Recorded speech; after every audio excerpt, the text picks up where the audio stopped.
Mais moi, mon prof, il m'a dit... C'est là où tu Là vas... où tu vas dans ta largeur, là, spécialise-toi. Il m'a dit, spécialise-toi. Il m'a dit, honnêtement, Balbina, je te cache pas, t'es une fille noire, spécialise-toi. Je suis pas sûre que tu auras une main comme ça, ouverte. Moi, je suis d'un parcours assez particulier. Quand ma mère était enceinte, on lui avait dit que son enfant allait être handicapé. Donc, j'ai toujours eu un peu une attache avec le handicap. Parce que je me dis, ma mère, elle l'a vécu. Tu vois, elle a passé 9 mois à attendre un bébé handicapé et le bébé sort, elle va bien. Donc, je me dis, il y a des mamans, elles, qui passent ces 9 mois à attendre ces choses-là et qui vivent après avec un enfant handicapé. Tu as la partie conception du projet, la partie logistique. Donc, du coup, tu vas chercher les prestataires, traiteurs. C'est intéressant parce que du coup, tu vas faire des dégustations de traiteurs, des choses comme ça. J'appelle la première dauphine, donc qui est Brenda. Sauf que moi, Brenda, pour moi, c'était la Miss. Donc, dans ma tête, je commence à regarder toutes les filles qui restent. Et je me dis, mais qui ils ont élu? Je regarde et tout. Et maintenant, j'avais une envie pressante. J'ai jamais d'aller aux toilettes. Alors, petite note avant qu'on commence. Je tiens vraiment à m'excuser pour la qualité du son de mon micro sur cet épisode. Quelques soucis techniques ont fait que au début et un peu vers la fin aussi, le son, il était quand même bas. J'ai essayé de l'améliorer tant que possible pour que vous puissiez m'entendre, mais je suis quand même désolé pour le désagrément. Merci encore pour la compréhension et très bon épisode à vous. Hello les amis, j'espère que vous allez bien. Merci vraiment du fond du cœur parce qu'on reçoit vraiment beaucoup de commentaires. Vous êtes de plus en plus nombreux à vous abonner et à commenter. Donc merci vraiment du fond du cœur. Nouvel épisode et aujourd'hui, je peux vous dire que je reçois une queen comme les anglophones aiment le dire. Donc voilà, je ne vous laisse pas trop patienter. Abonnez-vous, partagez le contenu et envoyez le lien à quelqu'un, voilà, et puis on est parti.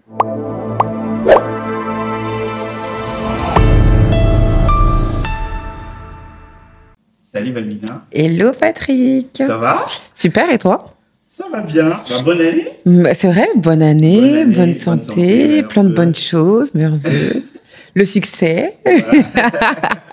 Des millions de vues. Bah, on dit amen. Bah, je suis honoré en vrai. Hein. Je suis honoré, c'est un plaisir de t'avoir et merci d'avoir répondu à l'appel surtout. Donc, ouais, voilà, merci beaucoup. C'est vraiment un plaisir. Et donc, du coup, le podcast s'appelle Product Story. En fait, le but, en vrai, c'est de revenir un peu sur le parcours d'afro-descendants et d'Africains. Célébrer un peu les minorités, parce que généralement, j'ai l'impression qu'on a souvent, parfois, beaucoup de défis et beaucoup de choix à faire dans la vie. Et il y a même des parcours, des métiers, parfois, en fait, où il y a des parcours où je me rends compte, en fait, qu'on n'est peut-être pas trop informé, on manque beaucoup d'informations. Exact. Et pendant qu'il y a des gens, en fait, je pense qui nous ressemblent, en fait, qui excellent dans ces domaines-là.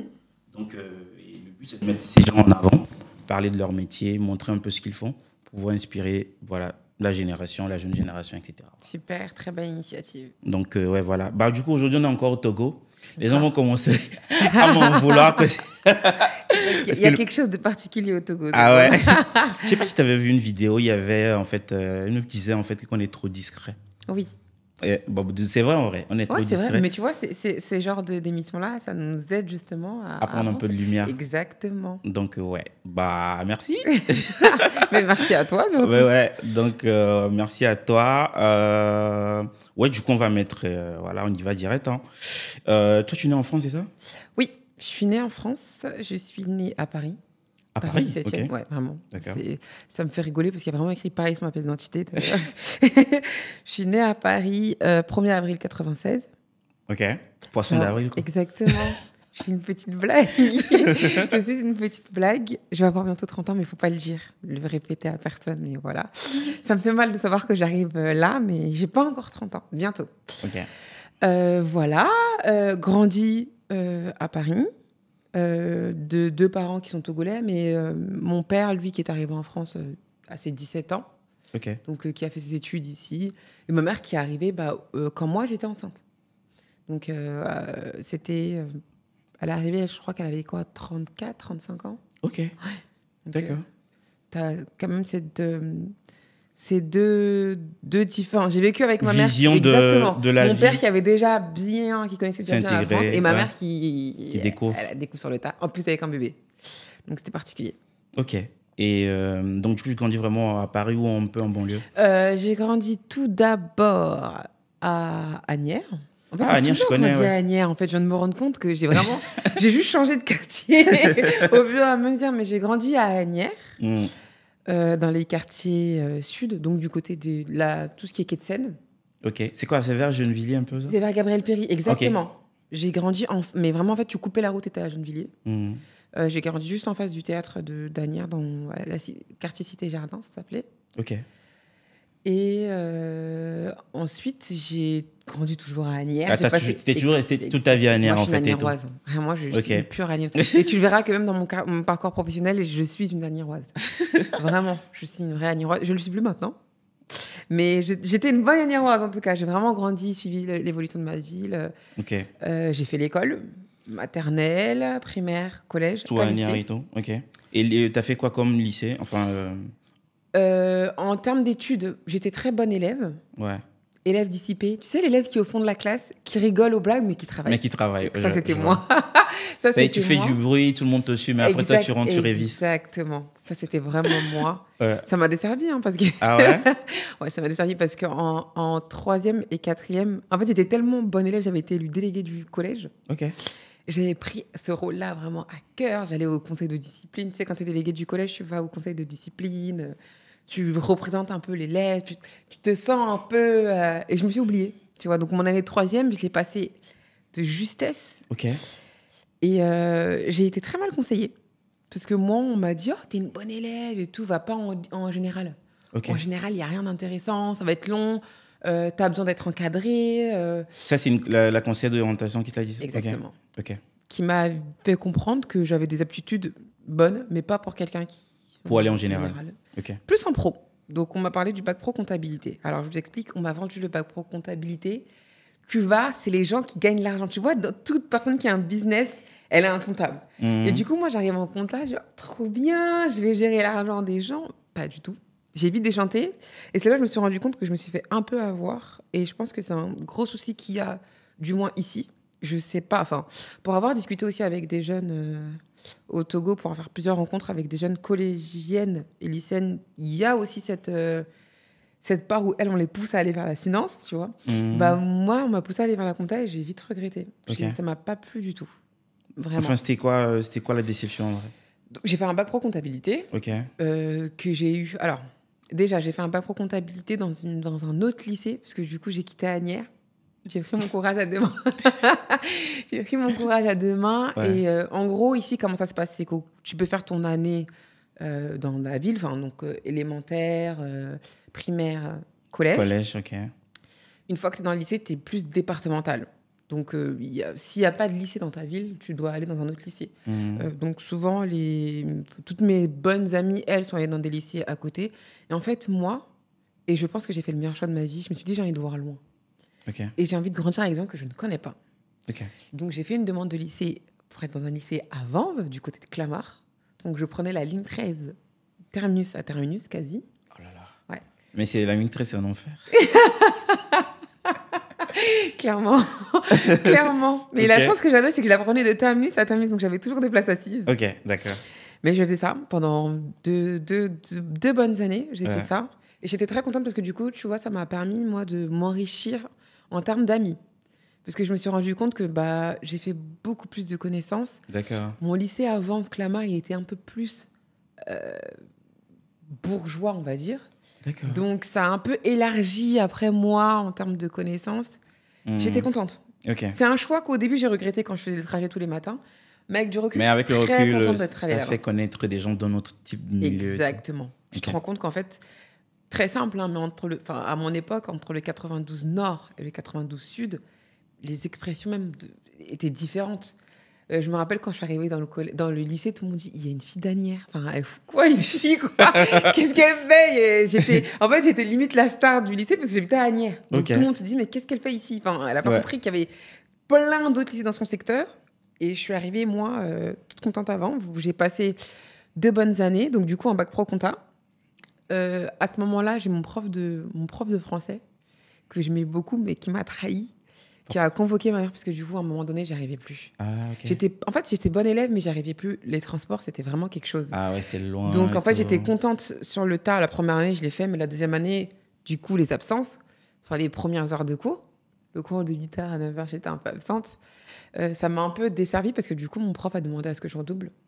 Donc, il a convoqué ma mère. Ouais, il a demandé à ce que je redouble.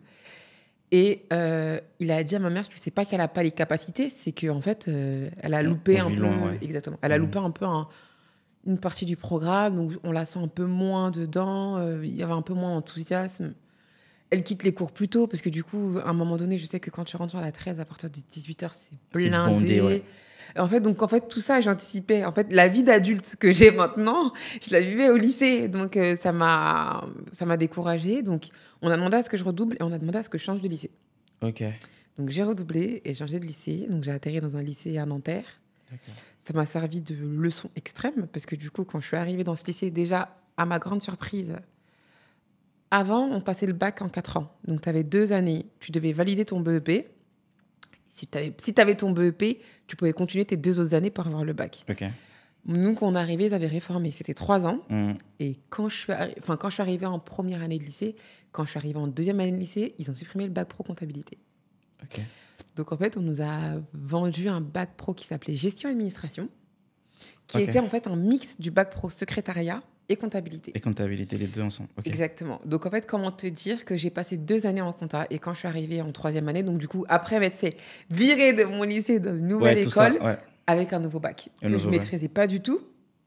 Parce que du coup, on était la première promotion à avoir fait ce bac-là.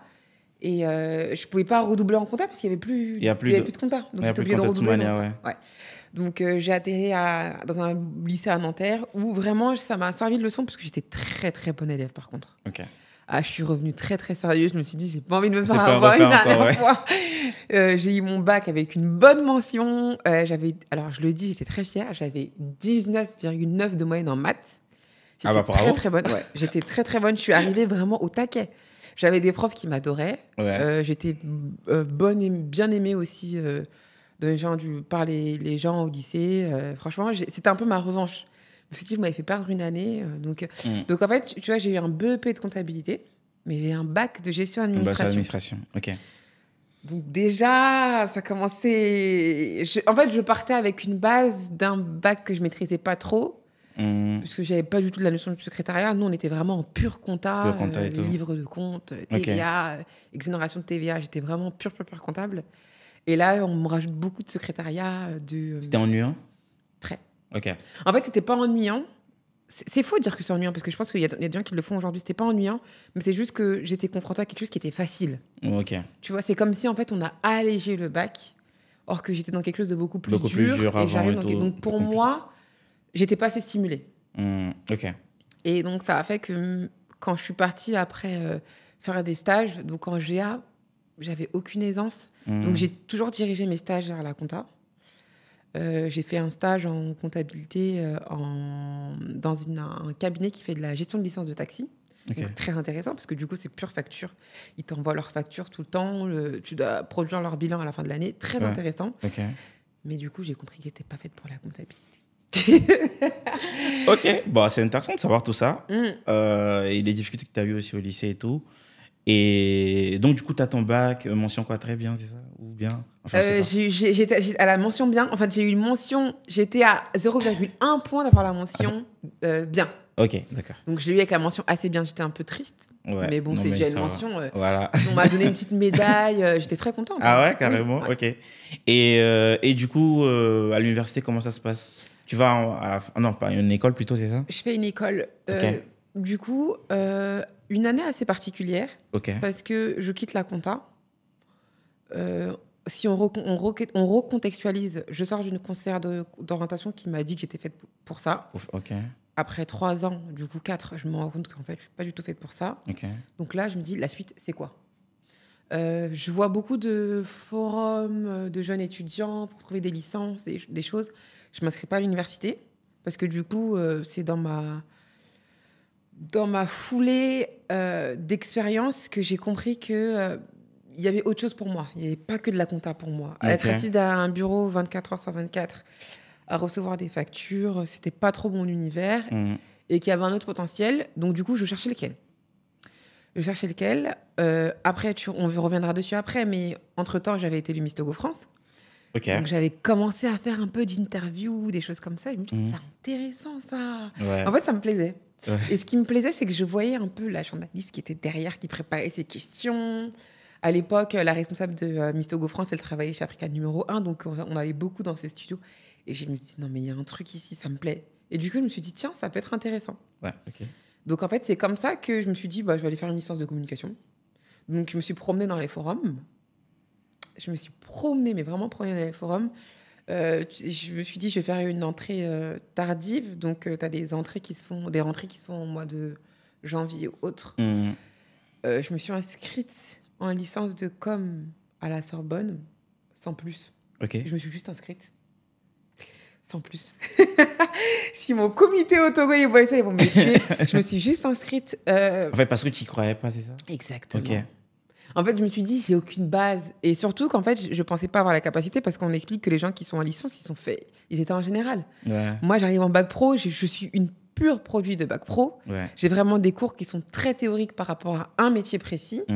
Donc, je me dis, je tombe en licence de com, mais ils font quoi? Enfin, tu vois, j'avais peur d'être un peu la fille qui arrive et qui se dit... Qui découvre un monde où enfin, tu connais rien. Exactement. Ok.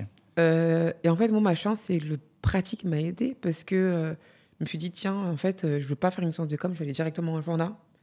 Je me suis renseignée, j'ai fait des salons, j'ai fait le salon d'étudiants cité universitaire. Il m'a beaucoup aidée. Je suis tombée sur mon école. Je disais, ah, mais non, mais nous, on prend, en fait. Si tu as un background, tu viens, tu passes le test. Si t'es bien, t'es bien. T'es bien. Si t'es pas bien, t'es pas bien. Et je me dis, oh, c'est intéressant, ça. Ok. Donc, du coup, je m'inscris. Je passe le test. Je pourrais jamais oublier. Je passe le test hyper stressée parce que, comme je t'ai dit, j'ai pas confiance en moi, je m'y connais pas trop en com. Je me formais un peu quand même, malgré tout. Je regardais un peu sur Internet. T'avais un peu, à l'époque, des PDF books, un peu de ce qui se faisait pendant toute l'année. Ouais. Donc, je regardais un peu des choses comme ça. À l'époque, il n'y avait pas du tout... Les réseaux n'étaient pas pareils. Tu ne pouvais pas aller taper sur Insta ou TikTok, qu'est-ce que c'est, et quelqu'un qui disait oui, pas du tout. Avant, tu avais vraiment le site de... Oh mince, je l'ai zappé, mais tu avais vraiment un site mis en place par l'académie qui te montrait un peu les débouchés de tel métier, qu'est-ce qu'il faut faire, des choses comme ça. Donc moi, c'était mon book. Okay. Je le lisais beaucoup et je me suis dit, je vais passer mon test. Donc j'arrive en école de journal, je passe mon test. Donc tu avais un test culture générale. J'ai toujours été... très, je fouille partout. Ouais. J'écoute, donc, je as cherche. Donc, tu as beaucoup de bases en culture générale. Exactement. Et tout. Donc, ça passe. Okay. Et là, j'arrive en test radio. Avant ça, tu as une espèce de petite interview avec un prof qui te pose des questions et tu réponds. Et après, du coup, il te dit, OK, on passe en interview radio. Donc, on te met face à micro, casque. Il te lance un journal. Okay. Il te pose des questions, mais tu t'y vas. J'ai aucune base. Et logiquement, en première année, tu es censé avoir quand même un peu de base de com. Je pars de rien. À la fin du test, le prof, il me regarde, il me dit, mais vous passez pour quelle année? Je lui dis première année, il me dit, ah non, vous allez en deuxième année. Quoi? Je te promets. Ok. Ok. Ouais. D'accord. Il me dit, non, vous rentrez en deuxième année, il n'y a pas besoin de la première année. Vous pouvez aller directement en deuxième année et tout. Et du coup, je fais ma rentrée en deuxième année d'école de journal. Directement. Ok. Mais tu sais, les gens de ma classe, ils arrivent, ils disent, mais t'étais pas avec nous l'année dernière. Mais comment se fait-il que tu vois, eux, ils ont déjà fait leur première année tous ensemble. Ouais. Moi, j'arrive en deuxième année, ils se disent, mais Belmina, tu sors d'où? Et du coup, j'explique, j'ai commencé à faire une licence de com à la Sorbonne. Limite, je voulais pas dire. En fait, j'avais même peur. Je me sentais pas légitime. Oui. Donc, j'avais même peur qu'on me retire ma chance. Tu vois, je me dis, je sais pas, ça se trouve, il y a un parent qui va se dire, ouais, mon enfant, il a fait la première année, comment ça... Donc, j'en parle pas. Je dis que j'arrive ici parce que j'ai une base. Ouais. Et au fur et à mesure, toute l'année, je me suis battue. J'ai essayé de montrer que je pouvais être au niveau de des autres camarades de classe. Ouais. Tu sens comme les lacunes. Tu sens qu'ils ont eu des cours en plus. Ils ont eu des cours de philo, des cours un peu plus théoriques en plus. Mais je force. Je me dis, je vais être à votre niveau. J'arrive, je vais vraiment être à votre niveau. Tu faisais beaucoup de travail supplémentaire à la maison quand tu rentrais? Miss. Ah, ok. Ouais. Miss, c'était ma base. Okay. Et je suis quelqu'un qui est très observatrice. Donc, dans chaque interview, je regardais un peu le mood, les questions. Tu vois, en fait, je savais c'était quoi déjà un angle, une ligne éditoriale, des choses comme ça, avant d'arriver dedans. Parce que du coup, lors de mes interviews, on me posait ces questions-là. Des questions et tout. Okay. Donc, ça m'a beaucoup aidé. Et je suppose que tu regardais aussi beaucoup la télé, non? Exactement.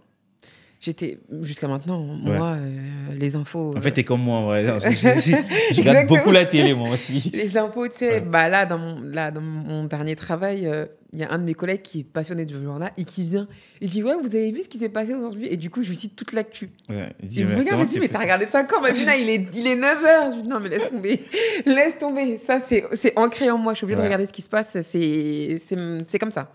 Je fonctionne comme ça, tu vois. Et je suis contente parce que du coup, j'aimerais bien revoir cette conseillère d'orientation et lui dire, vous avez loupé. Ouais, c'est ça. En fait, j'ai l'impression que les conseils d'orientation conseillent tellement mal. Je sais pas qui elle conseille, mais... En fait, je sais pas sur quelle base elle conseille.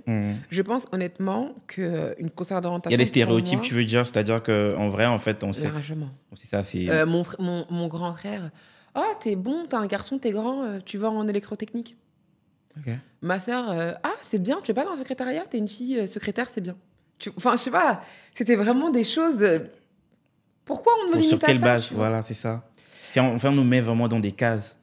Et c'est vrai que c'est pas bien ça. C'est dommage. C'est dommage. Pour moi, en fait, le rôle, je sais pas s'il a vraiment évolué, donc je parle vraiment là de toi à moi. Ouais. Mais honnêtement, j'aurais aimé avoir une conseillère d'orientation qui me suive du début de l'année jusqu'à la fin. Ou du moins, vu que c'est au collège, qui déjà, dès la 6e, en fait, tu sais, 6e, 5e, 4e, tu as des rendez-vous peut-être 2 fois dans l'année pour qu'elle voit un peu ton évolution. Et quand tu arrives en 3e année, elle te dit, écoute, en vue de tout ce que tu m'as dit et tout, là, je suis capable de te diriger. Mais on ne me donne pas un seul rendez-vous à 2 mois du mois de juin où tu dois faire tes vœux de tes lycées ou autres pour savoir si tu vas en pro général, pour dire, bon, écoute, vu tes notes, tu vas là. En plus, on se base sur ton dernier trimestre. Tu avais peut-être la pression de tes examens, tu as le brevet en 3e, tu vois. Toutes ces choses-là, je me dis, à revoir. Ouais, enfin, je pense qu'il faut déjà un très gros travail d'accompagnement, en tout cas des personnes, je pense, qui viennent de minorités. Ou pas, hein. Ou pas, tu penses que même pas... Okay. De minorité plus, c'est plus accentué. Mais ou pas, hein, parce que franchement, quand j'étais en bac pro... Je connais des gens aussi, quand on se regarde, on n'était pas une classe de filles black, de filles noires ou d'arabes, il y avait de tout, tu vois. Donc, ou pas, franchement, c'est juste que je pense que c'est le travail même psychologique qui n'est pas fait, qui n'est pas bien fait, ou qui peut-être bien fait, mais qui doit être mieux fait. Ok. Bah, intéressant. Et du coup, finalement, tu finis avec une licence en communication, c'est ça? Je finis avec un master en journalisme. En journalisme, d'accord, ok. Incroyable, hein? Ouais, incroyable. Bah, incroyable. Incroyable. Ok, master en journalisme. Et donc, de base, avec un master en journalisme, on finit journaliste. Enfin, je sais pas, je pense. Oui. Et qu'est-ce qui s'est passé? Avec un master en journalisme, effectivement, on finit journaliste, ou du moins, c'est ce qu'on croit. D'accord, ok. Parce que tu finis pigiste, en vrai. Ok. En fait, le tu peux nous définir c'est quoi un pigiste? Exactement. En fait, le master en journaliste, c'est vrai que quand tu vois le diplôme, tu te dis waouh. Je t'explique. Déjà, dans les écoles de journal, tu as plusieurs écoles. Tu as école de journal et école de journal. Okay. Je pense que dans les écoles de commerce aussi, tu as école de commerce et école de commerce. Voilà. Moi, je m'y connaissais pas. Comme je t'ai dit, je sors d'un milieu très compta. Donc, tu m'aurais dit à l'époque quel cursus en compta, je t'aurais dit oui, quelle école faire, des choses comme ça. Mais là, moi, en journal, je suis partie limite... mon école, elle m'a acceptée et c'est venez comme vous êtes, comme au McDo, j'y suis allée. Et tu vois, je me suis rendu compte qu'en fait, il y a des classements dans les écoles de journal. Dans les écoles de journalisme, ok. Tu as la très bonne école de journal, qui est l'ESJ Lille. Et après, tu as les écoles de journal, tu vois. Et tu as l'ESJ Lille. Et à l'ESJ Lille, c'est les gros noms qui sont sortis de là-bas. C'est une grosse école qui prend pas beaucoup d'étudiants, mais des vrais étudiants. C'est quoi, l'ESJ de Lille, c'est ça? Oui. Ok. Donc, c'est l'école supérieure de journalisme de Lille. De Lille, t'en as une à Paris aussi, mais c'est vraiment celle de Lille qui est plus cotée. Réputée, à voir. En tout cas, à mon époque, c'était ça. Ouais. Je sais pas si maintenant, ça a bougé. Et le CELSA, c'est pas bien? Il est classé, mais pas aussi haut. Pas aussi haut, ok. En fait, vraiment, quand tu dis que tu sors de... En fait, c'est un peu comme à Harvard, tu vois. Quand tu dis que tu sors de l'ESJ Lille, on se dit « Ah !» T'es quelqu'un, quoi. Exactement. À mon époque, hein. Ouais, tu sais pas ça. Je recontextualise aussi, c'était à mon époque. Tu vois, tu dis « Ah oui !» Au point où, moi, j'ai des gens dans ma classe, en 2e année de journal. En 3e année, ils ont dit « Non, en fait, non. Je vais tenter, je vais rentrer à l'ESJ, au moins Paris. Comme ça, je peux dire, au moins, j'ai fait l'ESJ Paris. Tu vois. Parce que du coup, l'ESJ Paris, on est tous dans le 13e. Tu as l'ESJ Paris qui est vraiment au métro des Olympiades. Et moi, mon école, donc, qui était l'ICP, et maintenant qui s'appelle Narrative, qui est... il est sur vraiment l'esplanade de l'Olympiade. Donc, en fait, ils se sont dit, eux, on joue sur la renommée, on va du côté de l'ESJ Paris. Mais en fait, c'est un classement. Donc, du coup, une fois que tu as ton... Déjà, quand tu commences à arriver vers la fin de ton parcours, les profs sont de plus en plus sincères. Ok. À savoir que nos profs sont des vrais journalistes. Ok. Tu vois, Jean Chamoulot, qui est un grand journaliste de France 2, tu vois, on avait des vrais journalistes, que ce soit en journaliste radio, ou on avait des gars d'Europe 1. Notre école, on était parrainés une première année par Claire Chazal, l'autre Harry Rosenmark. Donc, tu vois, on avait vraiment un bon cursus. C'est une bonne école, tu vois. C'est une très bonne école, sauf que c'est pas... Pour aller sur le marché du travail, c'est... Voilà, ok. C'est un peu... voilà. Donc, moi, je rentre dans un milieu qui est journalistique que je ne connais pas, que je ne maîtrise pas. Je comprends que ça marche au piston. Ok. Beaucoup. Honnêtement, je le vois dans les stages bien. Ça marche au piston. Je ne veux pas tirer là. Ça marche au piston. Si tu n'es pas pistonné, on voit, bon, elle n'est pas pistonnée, elle est bonne étudiante. Ok. En fait, tu as limite une grille de critères. Et tu vois, tu as les critères, elle est black. C'est jeune fille black. En stage, ça ne dérange pas. Mais moi, dans ce que je voulais faire... Qu'est-ce que tu voulais faire? En fait, il faut qu'on recontextualise. Ouais. À mon époque, mon époque, c'est Facebook. Et même pas. Mon époque, c'est Facebook. Pour les gens, créer un compte Facebook, c'était « Ah, t'as un compte Facebook ?» Tu vois. Aujourd'hui, c'est totalement différent. Ouais. Aujourd'hui, même limite... je refais mes études maintenant. Mes profs qui me parlent de oui, vous n'avez pas beaucoup de chance, je me dis ah bon, ah non, tu peux plus dire ça maintenant. À mon époque, il n'y avait pas beaucoup de filles black à la télévision, très peu. J'avais aucune fille chez qui j'arrivais à m'identifier. J'avais Rokhaya Diallo, tu vois. J'avais pas beaucoup de filles. Christine Kelly, et encore Christine Kelly, elle était là, mais elle était encore, elle n'avait pas encore développé vraiment cet aspect vraiment journal. Ok. Tu vois, avant, elle était il me semble, dans la commission... mince, elle était dans en gros, dans le système qui réglemente un peu ce qui se passe à la télévision. Ah oui, l'Arcom. Exactement. Voilà. Elle était à l'Arcom avant. Ouais. Donc, tu vois, elle n'était pas encore dans le milieu un peu journalistique. Donc, tu vois, j'avais pas beaucoup de blagues chez qui, moi, me référencier. Et moi, je suis arrivée dans un univers, je contextualise toujours compta. Donc, moi, je suis dans un monde en compta, en fait. C'était inespéré. Et puis, exactement, voilà. tu vois. Donc, moi, je m'accroche à ce bâton qu'on m'a tendu de mon école, très contente. Et en fait, à un moment donné, un de mes profs qui vient me voir, qui me dit « Balbi, écoute, je t'aime beaucoup. Tu as du potentiel, tu as une personnalité. C'est intéressant. Et vers là où tu tires, donc moi, je t'explique. En troisième année, tu peux te spécialiser. Donc, tu te spécialises soit en journaliste écrit, donc pour tout ce qui est journaliste, où tu veux faire vraiment tout ce qui est magazine écrit, écrire. J'aime bien écrire, mais c'est pas ma passion. JRI, donc tout ce qui est montage de vidéos. Ouais, je vois, ouais. Journaliste un peu web, c'est vraiment quelqu'un qui sera focus sur un peu les journaux web, plus axé réseaux sociaux. Là, tu vas plus avoir des cours sur tout ce qui est InDesign, comment mettre en page, tu vois, c'est des choses comme ça. Ouais. Et après, tu as journaliste TV radio. Ça, c'est moi. Tu vois, ça, c'est moi. Donc, je me dis, ouais, je vais aller là-bas, je vais aller en TV radio et tout. Et déjà, quand je vais là-bas, il y a un de mes profs qui me dit... Ah. Il commence à me regarder pour me dire... Et tu vois, là, je vois déjà que toutes les filles... On était très peu de blagues dans ma classe, je crois qu'on était 4. Et je vois déjà qu'en TV radio, on était... Je suis la seule au début. Après, j'ai une autre de mes amies qui m'a rejoint, mais on n'est pas beaucoup. Tu vois, on n'est pas beaucoup. Les garçons, beaucoup de garçons, très peu de filles. Les garçons, eux, c'est parce qu'ils veulent tout de suite aller vers le sport. TV radio, enfin, sport, ça plaît. Et moi, mon prof, il me regarde, il me prend à part, il me dit, écoute, Balbina, franchement, là où tu vas aller, tu vas être journaliste généraliste. En fait, je voulais pas me focus. Je voulais avoir une marge de manœuvre pour rebondir sur tout et n'importe quoi. Parce que quand tu te spécialises, après, du coup, tu n'as plus... Tu es dans une case, tu peux pas te... Exactement. Voilà. Pour te reconvertir, après, on va dire, oh, mais regardez, elle parlait de foot avant, pourquoi elle va nous parler de, je sais pas moi, de politique, tu vois. Mais donc, j'ai vu des gens le faire. Hein. Moi, j'ai vu beaucoup de journalistes, en fait, que je voyais sur InfoSport ou Canal. Et après, tu vois sur BFM ou des chaînes d'infos. Oui, mais ils sont soit consultants, mais tu sais, ils ont toujours ils sont spécifiques quand même à un cœur de métier. Okay. Tu vois. Même s'ils étaient ciblés sur une chaîne, on les prend, mais ils sont toujours axés vers un cœur de métier. Okay, tu vois. Ouais, Par exemple, je sais pas, il va avoir la Coupe du Monde, on va les faire apparaître à ce moment-là. Okay. Ah, alors qu'est-ce que tu penses? Parce que tu vois qu'il a un peu plus de matière à apporter sur ce sujet-là. Ouais. Donc ça peut être intéressant aussi. Mais moi, mon prof, il m'a dit... C'est là où tu vas dans ta largeur, là, spécialise-toi.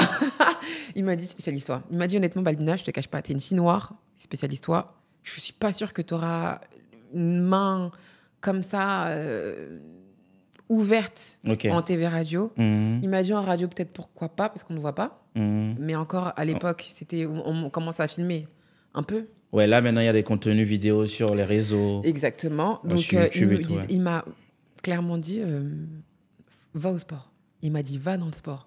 Il m'a dit, les noirs dans le sport, ça te dérange pas. Parce qu'il y en a déjà beaucoup. Comme ça va pour moi.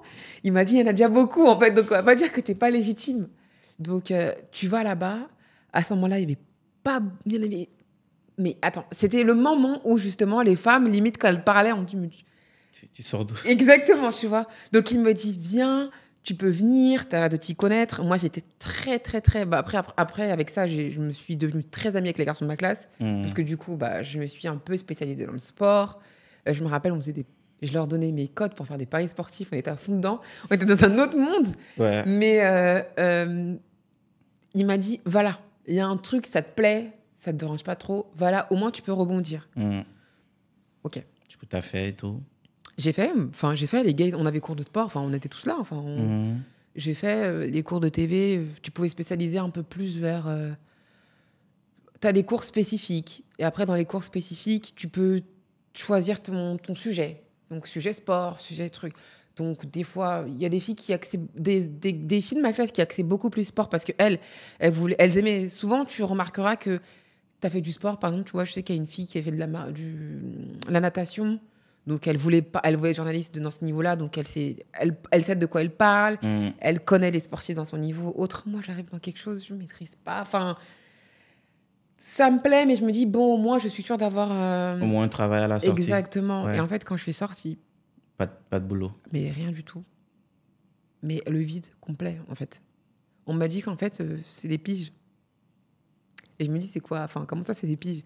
Concrètement, une pige, c'est... Écrit pour les journaux. Exactement. Okay. Et on te paye.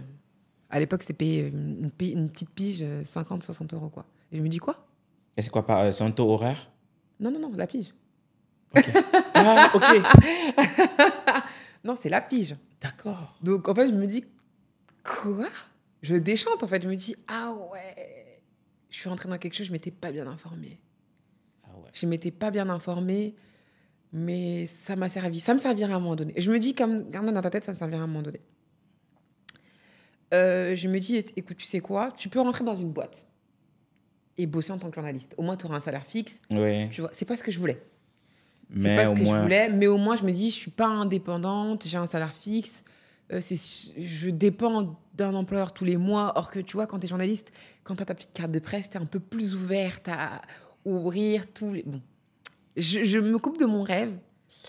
Et là, je me dis, je suis à Niroise. Et je suis allée toquer à la mairie d'Anières. Tout simplement, je me casse pas la tête.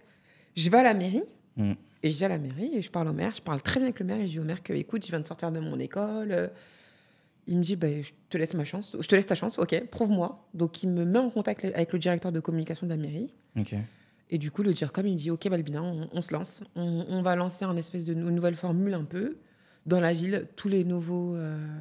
toute nouvelle enseigne qui s'installe, on fait une petite capsule, on la diffuse sur des contenus de la ville. D'accord. On fait des interviews en sortant de... Le maire qui se déplace là, on va interviewer un peu, choses comme ça. Et c'est comme ça. OK. C'est comme ça que je rebondis. Et pendant combien de temps, ça? 8 bonnes années. Ah ouais? 8 bonnes années, voilà. 8 bons mois. Ah d'accord. Ouais, okay. ouais, non, je suis pas gay à ce moment-là. 8 bons mois. Et après, ça tourne vers autre chose. Parce que je me rends compte qu'en fait, je suis amenée à faire du journalisme sur des événements. Et là... C'est quoi? Tu étais reporter, c'est ça? Exactement. OK. GRI. En gros, j'avais mon caméraman qui tourne avec moi. Et t'as un petit micro, voilà, tu balades exactement. et tout. On se balade, on fait à deux. Très intéressant. Vraiment, hyper formateur, très intéressant. Je remercie la mairie d'Anières. Ça, j'ai dit que je suis très anieroise parce que franchement, j'étais contente parce que je me suis dit, tiens, quand même, le maire,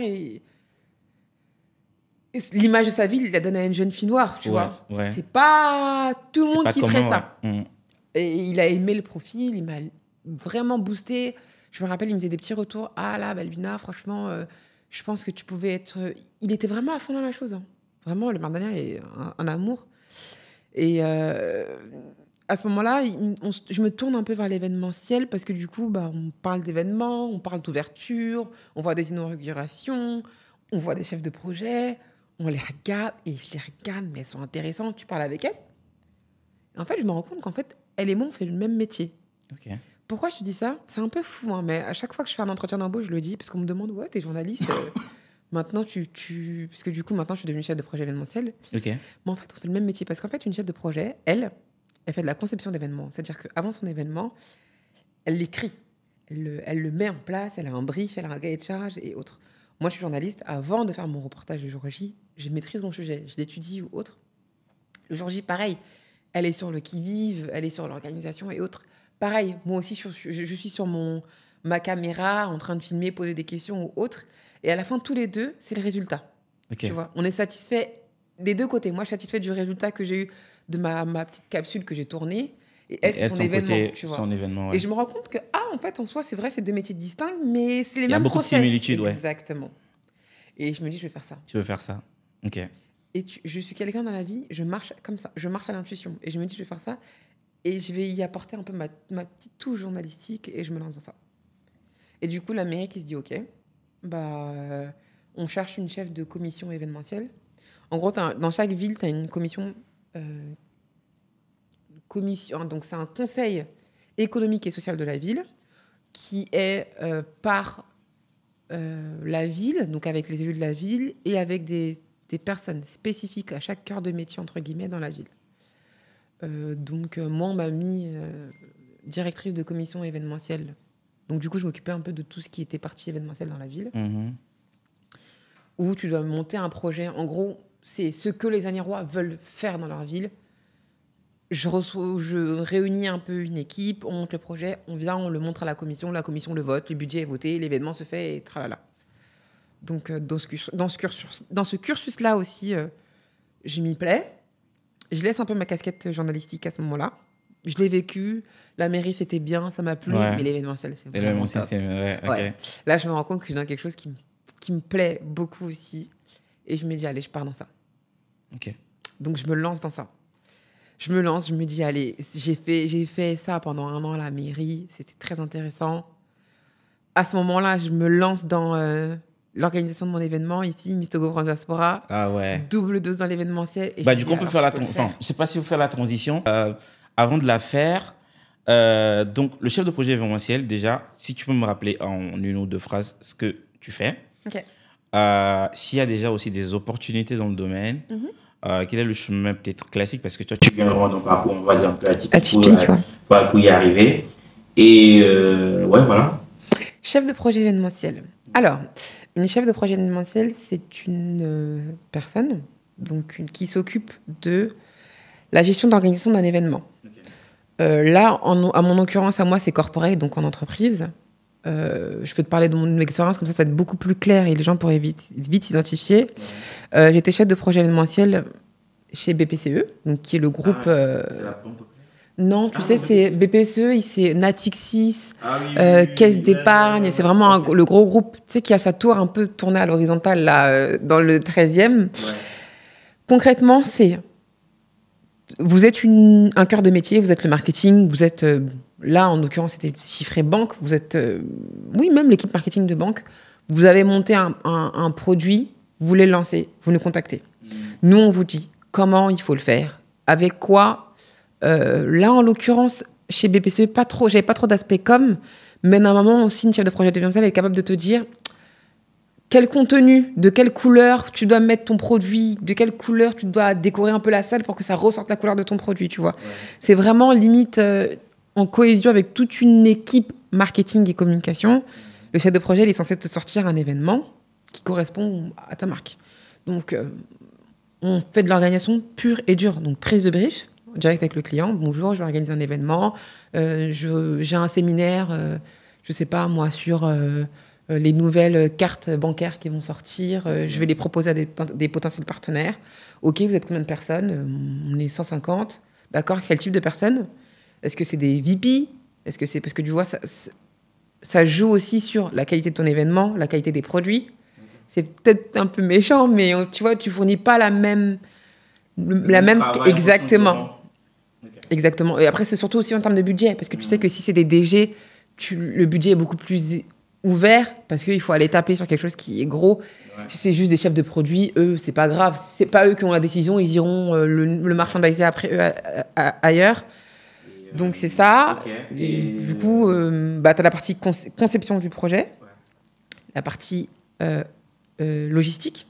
Donc du coup, tu vas chercher les prestataires, traiteurs. C'est intéressant parce que du coup, tu vas faire des dégustations de traiteurs, des choses comme ça. La partie traiteur, la partie un peu plus fun. Donc s'il faut mettre un peu d'animation, je sais pas, s'il faut un DJ, s'il faut, je sais pas moi, un distributeur de smoothies, s'il faut faire intervenir un magicien, s'il faut un gros photobooth, tu vois, un peu plus logistique. S'il faut des grands écrans LED. Tu vois, peut-être que tu as des fois où tu as des trucs où on te demande vraiment, je veux un grand écran, 3-4, je veux que je sais pas si c'est une voiture, je veux que la voiture elle sorte d'en bas, tu vois, donc beaucoup plus technique. Et après, tu as la partie, du coup, organisationnelle le jour J, où tu coordonnes un peu tout, des prestataires. Normalement, tu as déjà fait ton cahier de charge, tu n'es pas censé être dépassé, tu sais qu'un tel vient à cette heure-là, il a déjà son plan, il sait là où il doit s'installer, c'est juste le jour J où tu coordonnes un peu tout. Donc, tu as un peu cette casquette de clé, un peu, tu vois. C'est un peu le même rôle qu'un DIRPROD. Ouais, tu vois ? Exactement. Mais tu vois, le DIRPROD, il est encore un peu plus... En fait, la chef de projet, elle n'est pas censée être aussi impliquée dedans. Elle est censée un peu déléguer à son DIRPROD. Exactement. Okay. Mais les deux se chevauchent souvent. Donc, tu remarqueras que... En fait, en soi, je peux autant être DIRPROD que chef de projet. Parce que, en tout cas, en tant que chef de projet senior, tu as un gros lead... Tu as vraiment un gros projet à tenir, donc ouais, c'est un peu équivalent à un DIRPROD. Mais voilà. Okay. Cursus pour le faire, honnêtement, je ne pourrais pas te dire parce que... Non, après, tu vois, je sais que si tu as de la com, c'est bon parce que du coup, pour organiser un événement, il faut avoir un peu une vision, c'est pour des gens. Tu vois, tu communiques... En fait, ton événement, tu communiques à des personnes présentes, tu vois, c'est pas vraiment digital. Là, c'est vraiment présentiel. Donc, il faut aussi cette base de communication-là, un peu marketing, comment le vendre en termes de produits ou autres. Okay. Il y a des écoles pour ça. Tu as des formations aussi pour ça. Tu as l'Institut de l'événementiel à Paris qui, justement, font des grosses formations avec des vrais DIRPROD qui ont fait des grosses prods. Okay. Ouais, tu vois, nous, on a une formation là avec un DIRPROD qui a fait... plein de le quai, c'est quoi, quai 54, là où il y a les trucs de basket, là. Oui, ouais, exactement, tu vois, il nous expliquait des choses comme ça. Donc tu vois, c'est des grosses prods où on t'explique beaucoup plus l'aspect technique, parce que quand tu es chef de projet événementiel, ça dépend. Tu peux être corporate, donc associé vraiment à une boîte. Tu peux être en agence, où du coup là tu réponds à tout appel d'offres d'une entreprise. Tu peux être du côté associatif, tu vois, comme je le fais un peu pour Miss Togo. Tu peux être du côté purement public, comme à la mairie, tu vois. Tout dépend après de ta marge de manœuvre, mais c'est large. En fait, c'est un métier qui est assez large et qui a beaucoup de sous-cœur de métier. Exactement. C'est facile de se reconvertir dedans. C'est-à-dire pour quelqu'un qui a fait autre chose avant et qui veut se reconvertir. Honnêtement, oui. Okay. Si tu sais t'organiser, tu as le sens des priorités et tu sais mettre la main à la pâte. Hein. Parce qu'une chef de projet, franchement, elle court. Nous, on a des prods... Ah ouais, exactement. Moi, je sais qu'en prod, de toutes mes prods, ça fait 5-6 ans maintenant que je fais de l'événementiel, j'ai réussi à faire une photo pendant un événement. Et c'était là, et j'étais tellement contente, je l'ai postée sur LinkedIn, parce que je me suis dit, waouh, j'ai réussi à faire une photo pour se dire à quel point tu cours partout. Même si tout est fait, dans l'événementiel, rien n'est parfait. Ça, en fait, je pense que c'est le slogan. Rien n'est parfait. Donc, il y aura toujours quelque chose exactement, tu vois. Donc, en fait, sur le tas, tu n'as pas le temps de te poser... Okay. Non. Et les salaires, on est à peu près à combien pour un chef de projet événementiel? Tout dépend. Okay. Vraiment, tout dépend du corps de métier. En banque, bah, du coup, tu es en banque, donc c'est des gros packages. En banque, je peux te le dire sans, ça me dérange pas, en banque, j'étais à 3005. Okay. Donc, tout dépend. En agence, c'est beaucoup plus vaste parce que tu réponds à une appel d'offres d'un client. Souvent, tu as un salaire fixe avec un variable. Okay. Le variable qui dépend aussi peut-être de la marge que tu te fais. En agence, honnêtement, la plupart du temps, tu vends un produit, tu marges un peu pour que vous soyez un peu... qu'il y ait un peu plus de bénéfices. C'est un peu le but de l'agence, c'est de marger un peu sur les produits, des choses comme ça. Là, en fait, là, justement, c'est qu'ils jouent... Exactement, là, c'est qu'ils vont jouer sur un fixe, je sais pas, ils vont jouer peut-être sur un fixe à 3000, et après, avec tes variables qui jouent, tu vois. Okay. En fin de carrière, c'est beaucoup plus intéressant. En dire prod, laisse tomber, c'est beaucoup, beaucoup plus intéressant. Mais là, honnêtement, quand je vois un peu, quand tu arrives en tant que senior, tu tournes sur du 2000. Okay. Quand tu arrives en tant que senior, tu tournes sur du 2000, je te parle en net. Hein. Oui. Tu tournes sur du 2000, ouais. Franchement, j'ai rien vu en dessous de 32K. Junior. Okay. Après, plus l'expérience parle, plus ton... Après, exactement. Ah oui, 32K, tu voulais dire plutôt junior. Ouais, junior, ouais. Non, junior, oui. Non, okay. Senior, non. Ouais. Ok. Bah, c'est bien, déjà. C'est vrai? C'est bien, et je pense qu'on va peut-être aussi aborder un aspect beaucoup plus personnel. C'est-à-dire, on a parlé pas mal de professionnels, et tu as fait Miss Togo. Yes. Et tu as été couronnée, tu as été Miss... 2 fois. 2016, c'est ça? Oui. Ok. Mais comment tu as atterri de là-bas, du coup? Enfin, de Asnières à Lomé, je sais, tu vois. Comment te dire? Alors, expérience totalement folle. Ouais. Je tombe sur le casting de Miss Togo France en 2015. Okay. C'est pas moi qui m'inscris, c'est une amie qui m'y inscrit. Bah, merci. Merci, mon amie. Elle m'y inscrit. À l'époque, on m'avait déjà un peu repérée dans la rue, puisque je suis grande, je fais 1m85. Donc, on m'avait déjà un peu repérée pour me dire, ouais, tu dois faire du mannequinat. Exactement. Ah, okay, ouais. Tu dois faire du mannequinat, t'es grande, t'es mince. À l'époque, j'étais très squelette.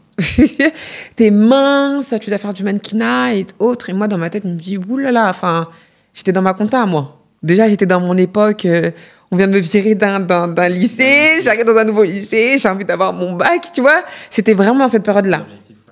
J'étais focus dans ça, ne me parlez pas de Miss ou non. Là, je suis sur quelque chose de précis.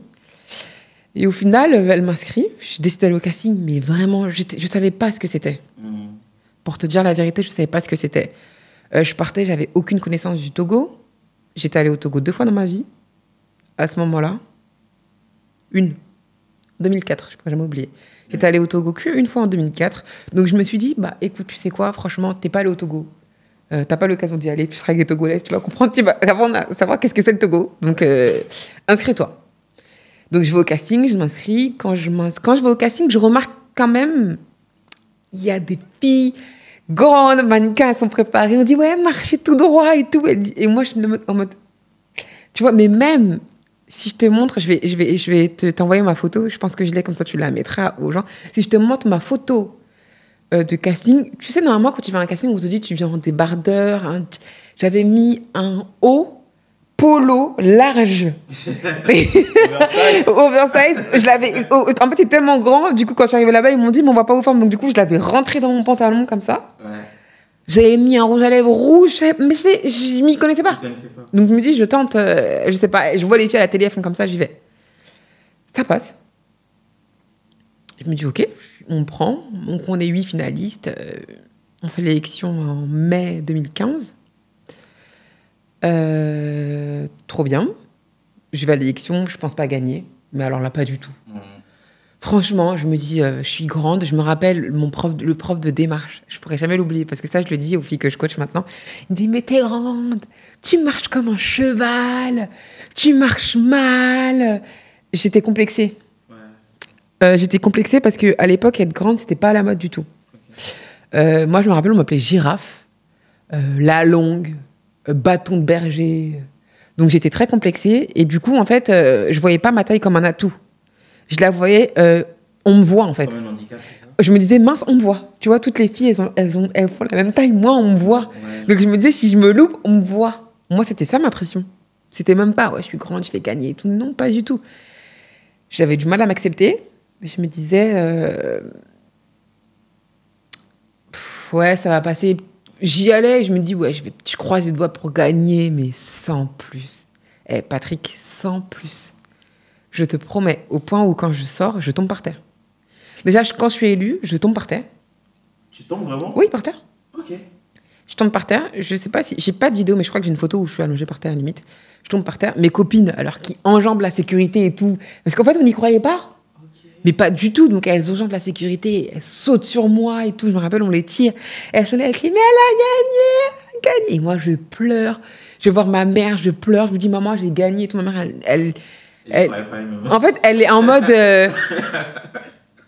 Ouais, mais arrête de pleurer parce que les gens te prennent en photo, là, c'est très bizarre. Tu vois, ma mère, elle me dit limite, ressaisis-toi, qu'est-ce qui t'arrive? Et en fait, j'ai ma tante qui, pour elle, je gagnais, en fait. Elle disait, mais je comprends même pas de quoi tu parles. Elle me dit, mais tu vas être comme Naomi Campbell, je te vois loin et tout. Et petite anecdote, tu sais, la danse traditionnelle de chez nous, c'est l'Agbaja. Je savais pas danser. Ma mère... En fait, c'est pas que ma mère m'a pas élevée dans une culture togolaise. Mais ma mère, elle arrivait ici, elle avait 32 ans.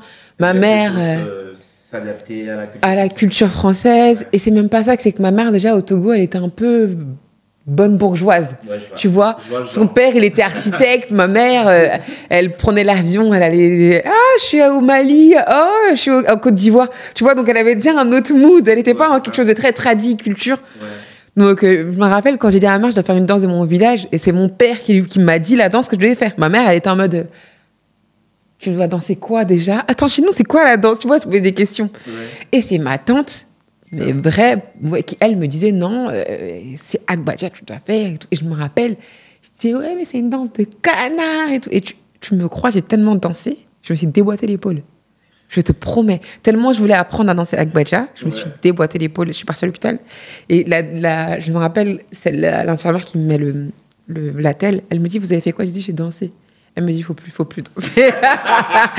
Elle me dit, faut plus faire ça, madame, ça vous réussit pas trop. Mais pour te dire à quel point j'étais loin de ma culture. Oui, c'est ça, tu voulais aussi te reconnecter. Exactement. Donc je passe le casting. Donc du coup, tu gagnes? Je gagne. Et tu te dis, maintenant, je vais au Togo? Pas du tout. Ah non, ok. Alors, pas du tout. Je gagne. Je me dis, ok, je fais quelques interviews ici. Du coup, je t'avais dit, l'ancienne directrice de Miss Togo France, elle bossait chez Africa numéro 1. Donc, on fait des interviews. La communauté togolaise, elle faisait beaucoup de choses, mais entre elles. Et il n'y avait pas de jeunes. C'était pas la jeunesse comme maintenant. Okay. C'était beaucoup plus, désolé pour les termes, mais tonton, tanti, tata, tu vois. Des personnes un peu plus mûres qui faisaient des fêtes communautaires. Donc, je m'y retrouvais, mais j'arrivais pas à m'identifier parce que du coup, il n'y avait pas beaucoup de jeunes, des choses comme ça, sans plus. Et l'année passe. Donc, en fait, on était en mai 2015. Et en fait, elle devait faire une élection en mai 2016. Et là, en fait, elle me dit qu'elle ne fait plus. Qu'elle pense que je serai la dernière à faire l'élection parce qu'elle ne ferait plus. Je lui dis OK. Entre-temps, ce qu'il faut savoir, c'est que je suis quelqu'un qui rebondit beaucoup sur les opportunités. Quand j'ai eu l'écharpe, je me suis dit, quitte à avoir une écharpe, autant qu'on sache que j'ai une écharpe. Ouais, okay. Je me suis pas... j'ai pas... Parce que c'est des répétitions. On allait jusqu'à Arcueil. J'étais jeune. J'avais 18 ans à l'époque. Ouais. Jusqu'à Arcueil, déjà que pour aller au lycée, c'était compliqué. Avant. Exactement, tu vois. Je me dis... quitte à avoir une écharpe, autant vraiment l'avoir. Et là, ce que je fais, c'est que je me dis, cette écharpe-là, c'est ma carte de visite. J'allais partout avec mon écharpe. Et je te promets, à l'époque, dans le milieu, tout le monde me connaissait.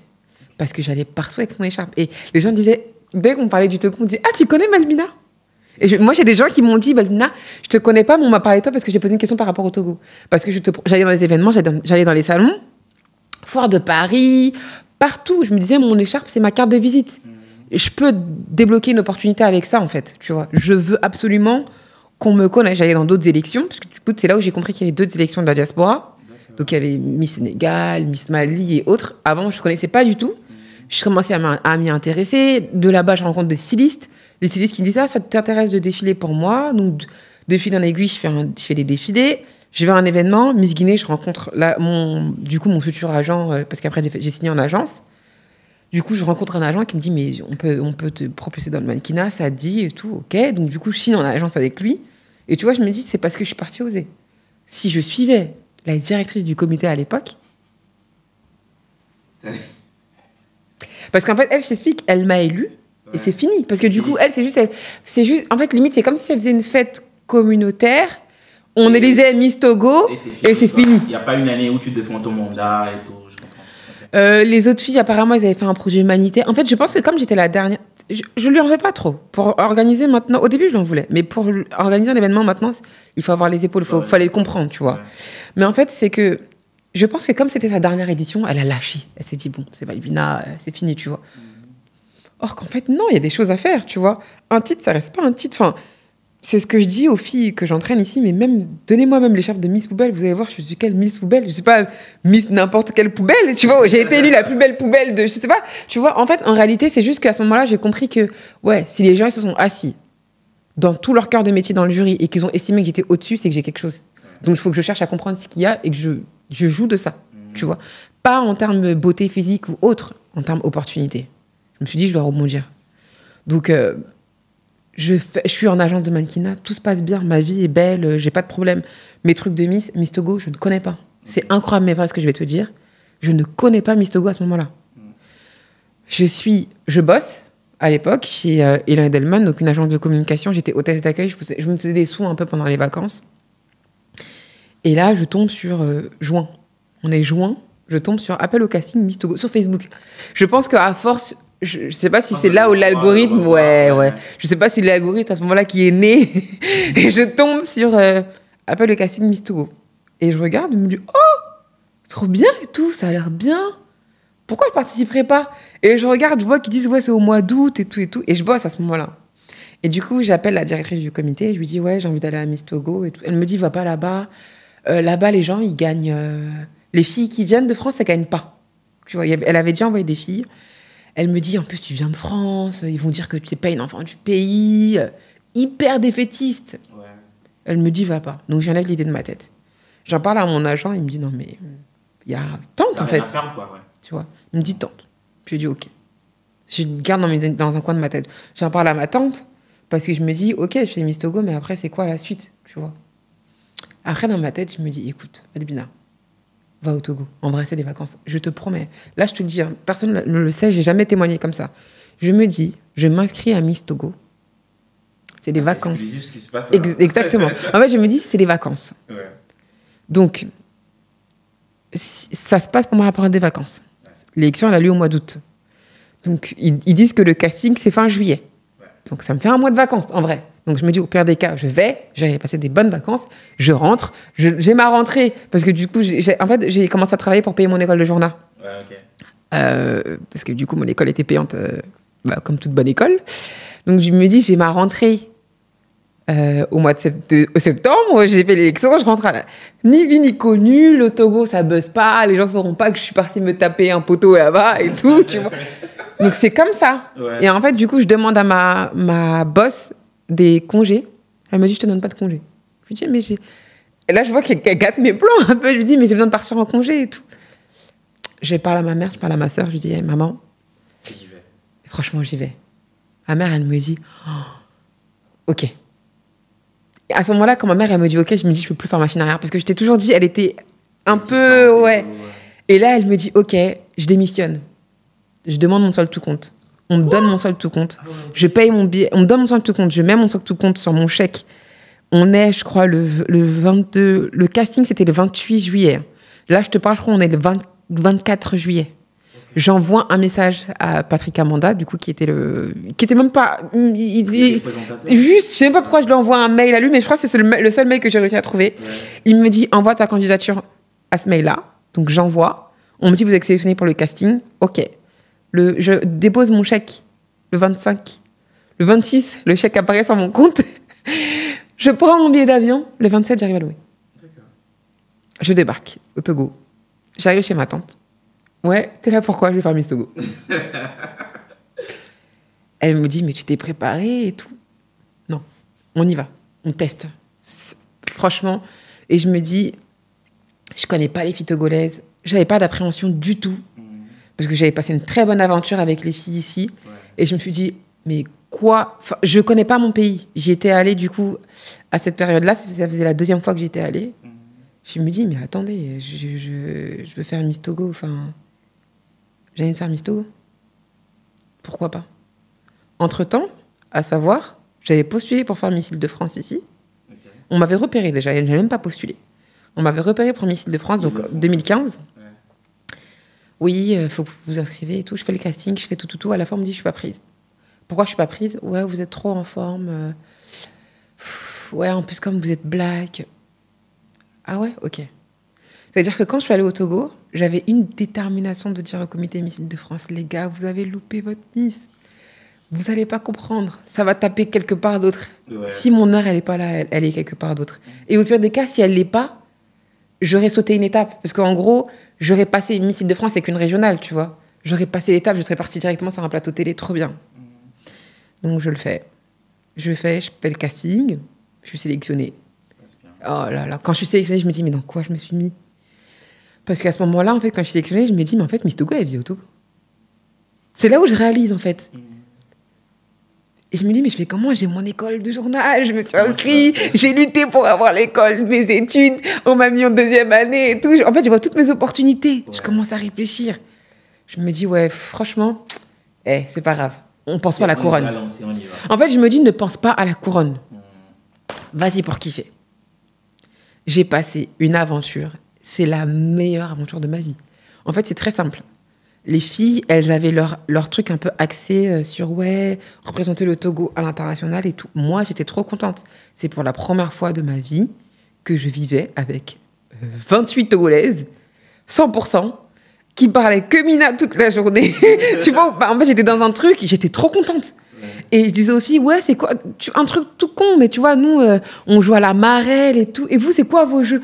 Oh, trop bien, des trucs trop simples, parce que je connaissais pas, tu vois. J'avais jamais grandi avec des jeunes filles togolaises. Donc, elles parlaient de jeux et tout. Je les regardais, j'étais passionnée. Je me dis, oh, trop stylé. Et je me dis, j'ai déjà gagné. En vrai, je me rappelle, on partait vers le Palais des Congrès. Le jour J, ouais. Et t'as Papson qui dit, ouais, celle qui a gagné, on la connaît déjà. C'est quelqu'un qui a été humble, elle a été sincère et tout, et tout. Il parle d'une fille. Et moi, limite, dans ma tête, il parle de ma première dauphine. Comment il décrit, j'ai l'impression qu'il parle de ma première dauphine. Mais ma première dauphine, en fait, elle était très bien aussi. Et pour moi, elle allait gagner. Pour moi, Brenda, elle allait gagner. Tu vois, donc je me dis, allez, franchement, si on met 4e dauphine, ou même Miss Public, en vrai, ça va. Tu vois, si on met Miss Public, en vrai, ça va. On part. On fait l'élection. On fait... Victoire. Déjà, non, même pas victoire. Déjà, je sors dans les 12 finalistes. Ah oui, c'est déjà les finalistes d'abord. C'est un truc de fou, déjà. On me dit numéro 8. Et là, déjà, à ce moment, quand j'entends le public crier... Déjà, quand j'entends le public crier, je me dis, mince, les gens me suivent. Hein. Parce qu'ils me disent, ils me connaissent pas. J'ai pas grandi ici, tu sais. Le Togo, c'est un petit pays, donc j'ai pas toutes les filles de l'université de Lomé qui peuvent venir crier pour moi. C'est des trucs tout simples. En gros, t'as personne, tu veux dire, quoi. J'ai pas de repère. J'ai ma sœur qui est venue pour la compétition, parce que du coup, je lui ai dit, pardonnez au moins qu'il y ait une personne qui crie mon nom. Ouais. Donc ma sœur qui a suivi, qui a payé son billet pour venir juste pendant la compétition, enfin pendant le jour de l'élection. Et je me dis, ok, enfin, go, on y va. Ça sort. Quand ça sort, j'entends les noms crier. Je me dis, ouais, ok, les gens crient pour moi. Et en fait, tu sais, t'avais des vidéos de présentation avant, et en gros, j'étais dehors et j'entendais ma voix et j'entendais les gens crier. Et en fait, quand je vois qu'on passe un autre numéro, c'est silence. Et après, dès qu'on dit numéro 8, ça crie. Je me dis, oh, qu'est-ce qui se passe? Tu vois, je me dis, ah, peut-être que... Et à ce moment-là même, je me dis peut-être qu'il crie parce qu'il... je me dis, il crie parce qu'il dit, c'est qui cette franco-togolaise, là, qui vient nous embêter? Pour moi, limite, les gens se moquaient de moi. Ouais. Je te promets, Patrick. Mais après, généralement, tu vois, souvent, ce qui se passe, c'est que, même si les gens ne te connaissent pas, quand ils suivent comment tu te présentes, comment les choses se passent, ils ont des favoris. Exactement. Voilà. En fait, c'est ça, c'est qu'à l'époque, ma photo, quand on publiait les photos les photos officielles, okay. Déjà, c'était à l'époque de Facebook, t'es sur faire il n'y a pas Instagram. Ma photo, je crois qu'à l'époque, elle avait fait 2-3 000 likes. Un truc de fou à l'époque. De faire 2-3 000 likes sur une photo Facebook. Tu vois, c'était énorme. Donc je me dis... Mais moi, je me dis pourquoi? Parce que du coup, c'est des gens qui viennent de France aussi, mes amis de France, qui ont liké, tu vois. Donc je voyais pas la porter comme ça. Je te jure que je négligeais. Je voyais les commentaires, mais je voyais les commentaires de mes copines. Ouais, c'est la plus belle, des choses comme ça. Donc... c'est pas objectif. Je me dis, c'est ma famille. Encore heureux qu'ils partagent pour moi. Et en fait, ce qui m'a beaucoup touchée, c'est que même, en fait, tous les gens de la diaspora, je te promets, tous les comités de la diaspora ont suivi l'élection. Que ce soit d'autres comités, ils étaient tous à fond pour suivre. Luna, elle a quitté la France, elle est partie au Togo. Est-ce qu'elle va sortir? Et là, boum, ça sort. Alors, je t'explique. Miss Togo, parce que déjà, on appelle, au Togo, on appelle les filles, on appelle la 4e dauphine, la 3e, on appelle la 1re dauphine, donc qui est Brenda. Sauf que moi, Brenda, pour moi, c'était la Miss. Donc, dans ma tête, je commence à regarder toutes les filles qui restent. Et je me dis, mais qui ils ont élu? Je regarde et tout, et maintenant, j'avais une envie pressante. J'ai envie d'aller aux toilettes. J'ai envie d'aller aux toilettes et tout. Moi, dans ma tête, et limite, on est assises. Et en fait, comme j'étais numéro 8, on est classé par ordre de numéro. Ouais. Je voulais aller vers le fond pour laisser la place à la future Miss pour passer. Pour qu'elle puisse passer, tu vois. Ouais. Et en gros, je marche vers le fond et tout. Je demande à nos chaperones, j'ai envie d'aller aux toilettes. Elle dit, mais comment tu vas aller aux toilettes? On va sortir le numéro de la Miss et tout. Non, j'ai envie d'aller aux toilettes. Franchement, je suis pressée et tout et tout. Et là, on dit numéro 8.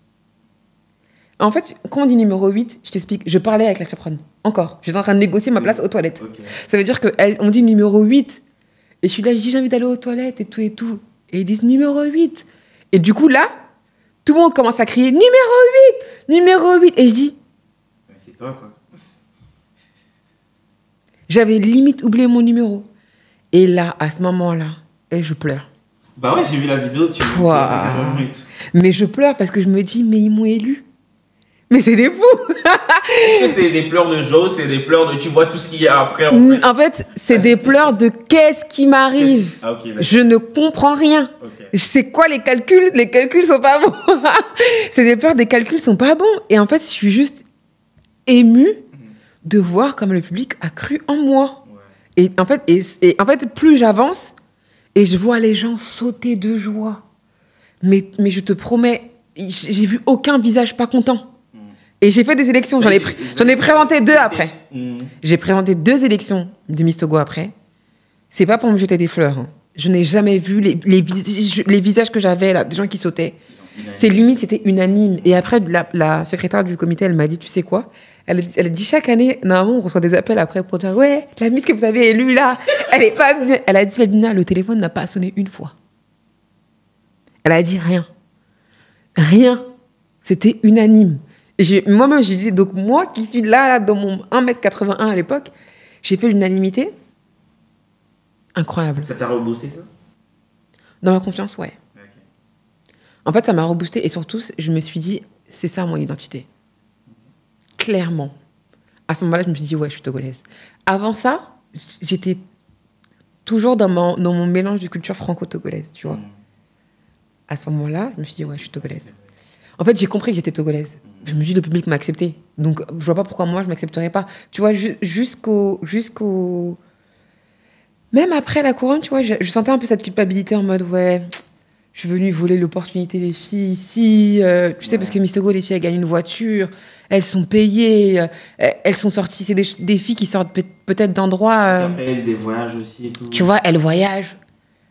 J'ai payé mon billet d'avion pour venir. Enfin, tu vois le contexte ou pas? J'ai payé de ma poche mon billet d'avion pour venir.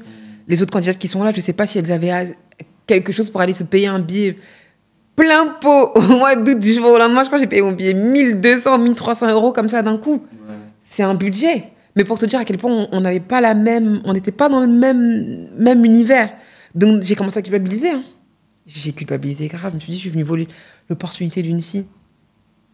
Ma tante, elle m'a fait asseoir, elle m'a dit, c'est toi. Dieu, il a décidé que c'est toi, c'est toi. Enlève-toi ces trucs-là. Au comité, ils m'ont vite dit, non. Tu vas pas venir faire la fille qui a volé la place de quelqu'un, tu l'as mérité. Ils étaient, je sais pas combien de jurys. T'es sorti dans les votes du public, t'es sorti dans les votes du jury. Il y a pas de... Tu l'as pas volé, en fait. Donc non, c'était toi et toi seul. Okay. Et je pense que ce qui m'a fait beaucoup culpabiliser, c'est que toutes mes dauphines étaient en pleurs. Enfin, il y en a aucune qui était... Ouais. Okay. Donc, et surtout que je suis dans un mood de moi... très happy, très friendly. Quand je me retourne et que je vois que les filles à côté, elles ont le visage serré, elles pleurent, à ce moment-là, je culpabilise encore 2 fois plus. Et c'est la Miss... tu sais, t'as les autres Miss de pays qui viennent. Et en gros, c'est la Miss Côte d'Ivoire qui est venue me voir dans la chambre le lendemain qui m'a dit franchement, c'était logique. Hein. En fait, tout le monde est me voir en mode, mais c'était tellement logique, Balbina. La Miss du Ghana, elles sont arrivées, elles se sont dit, mais c'était toi. Et même Gaëlle, qui m'a donné la couronne, quand j'ai dit à Gaëlle que j'hésitais, elle m'a dit, quoi? Elle m'a dit, mais... Elle a dit, Balbina, donc tu pensais pas que t'allais sortir? Je lui ai dit, Gaëlle, jamais de la vie. Elle me dit, Balbina, c'était logique. Je sortais du lot. Elle a dit, déjà par ta taille, tu sortais du lot. Et c'est que tu souriais. Mais parce que j'étais tellement contente de ce que je faisais. Ouais. Dans ma tête, je me suis dit, c'est trop bien. Je suis pas du tout venue en compétition. Donc, je ne suis pas du tout venue en compétition. Sur ce concours, je suis partie, je me suis dit, j'ai passé... Même à la fin, j'étais triste parce que je me dis, mince, qui va me réveiller le matin avec les bonnes blagues, le accuse de bon, tout ça, le matin, nos bouillies et tout. Tu vois, j'étais triste d'avoir quitté ce côté un peu... J'avais aimé ça, moi. J'ai appelé ma mère. Ah, maman, j'ai découvert ça. Tu sais que les filles du Nord, elles dansent le camou. Tu sais c'est quoi le camou et tout. J'étais trop contente, tu vois. Et du coup, c'était riche, hein. Ouais. Voilà. Particulier. Franchement, mais très belle expérience aussi. Ouais, ok. Donc, très rapidement, tu montes après toi-même Miss Togo France Diaspora, du coup. Oui. C'est ça, si tu peux dire quelques petits mots, juste. Rapidement, en soi, juste pendant mon mandat, tu sais, tu as un thème à avoir. Donc moi, tu choisis comme thématique l'environnement. Bon, je ne l'ai pas choisi. Je le dis aussi, je ne l'ai pas choisi. C'était la thématique de la soirée. Je l'ai poursuivi parce que je me dis, bon, le thème était intéressant. On était à l'époque de tout ce qu'il y avait un gros souci. On était, je crois, sur la COP 21 à l'époque. Donc je me suis dit, autant rester dans cette ère-là. Je m'entendais très bien avec le ministre de l'Environnement. Monsieur Johnson, qui est décédé par son âme. Mais bingo, le projet intéressant. Moi, je suis d'un parcours assez particulier. Quand ma mère était enceinte, on lui avait dit que son enfant allait être handicapé. Donc, j'ai toujours eu un peu une attache avec l'handicap. Parce que je me dis, ma mère, elle l'a vécu. Tu vois, elle a passé 9 mois à attendre un bébé handicapé et le bébé sort, elle va bien. Donc, je me dis, il y a des mamans, elles, qui passent ces 9 mois à attendre ces choses-là et qui vivent après avec un enfant handicapé. Donc, je me suis rendu compte, au Togo, j'ai pas eu de gens en chaise roulante. J'ai fait beaucoup de va-et-vient du coup entre le Togo et la France. Parce que du coup, le comité m'a permis de continuer mes études. Ouais. Ici, c'était vraiment top, ça. Mais mi-avril jusqu'à août, je suis rentrée au Togo. Et du coup, j'ai au Togo et je me suis rendu compte que j'ai pas vu de gens en chaise roulante, même avec des béquilles. Et je me suis dit, mais c'est bizarre. En fait, on m'a dit que c'était tabou. En gros, en Afrique, c'est un peu tabou de montrer que tu as un enfant handicapé parce que c'est comme si, on va dire, on t'a jeté un sort... La belle famille, elle en veut à la femme d'avoir fait un enfant parce qu'on dit que le chromosome de handicap vient de la femme, plein de choses. Je me suis dit, ah non. Du coup, quand je suis rentrée de tout ça, là, quand j'ai rendu la couronne et tout, je me suis posée avec mon père, pas son âme, et je lui ai dit, papa, j'ai envie de créer mon association dans le handicap. Je veux quelque chose. Je veux montrer que tu peux être handicapé. En fait, je ne vais pas les cacher, en fait. Ils sont là, ils ont une vie. Donc, du coup, là, je crée l'association Les Cœurs d'Ange. Et avec mon père et ma sœur, tous les trois, on est assis, on brainstorming et tout. On me dit, ouais, c'est quoi et tout. On dit, ouais, l'ange, c'est bien. L'ange, en fait, l'ange n'a pas de cœur. Tu vois, on dit les cœurs d'ange, mais en fait, l'ange, il est bon. Donc, quand on dit les cœurs d'ange, c'est pour t'imaginer à quel point l'association va faire de bonnes choses. Donc, on passe sur ce nom-là. Et je me dis, ouais, mais il faut faire quelque chose pour promouvoir l'association. Parce que j'ai rien. En vrai, je ne peux pas me lever, faire un gala de charité, j'ai rien. Et je me dis, tiens, à cette époque, j'en parle à M. Baka, donc le président du comité Miss Togo. Je lui dis, écoute, il n'y avait plus Miss Togo France. Elle avait arrêté depuis 2017. Donc là, je te parle, là, on est en 2018. Donc je dis, ouais, j'ai envie de créer mon comité. Miss Togo France, j'ai pas aimé la tournure que ça a pris. J'ai pas aimé comme elle n'a pas exploité justement l'écharpe. Il y a beaucoup de choses, il y a des opportunités à prendre. La communauté togolaise, comme tu l'as dit au tout début, elle est très discrète. À ce moment-là, nous, les jeunes, on commençait beaucoup à se revendiquer. Et je me suis dit, j'ai envie de créer un peu Miss Togo, nouvelle génération, quoi. Ouais. Tu vois. Pas un truc juste où les personnes âgées peuvent se réunir. Un truc où tu peux avoir des mamans, des mamies, des jeunes. Tout le monde dans la salle peut kiffer, entre guillemets. Donc, je me dis, OK, je lance Miss Togo France Diaspora. Ça va très vite. Miss Togo France Diaspora, on choisit le nom avec ma sœur. Bim, on dépose, on se lance. Okay. On se lance, on fait première édition incroyable. Ma sœur, elle vient me voir. Il est 19h30. La salle, elle ouvre à 20h. Ma sœur, elle me dit, Balbina, la salle est full. Il n'y a plus de place. Il y a des gens dehors. On fait comment? Première édition. Je me dis, waouh. Il n'y a plus de place, je ne sais pas comment on fait. Deuxième édition, on tombe sur l'année du Covid, donc 2020. Oui, c'est la première fois où je viens, moi, du coup. Ok.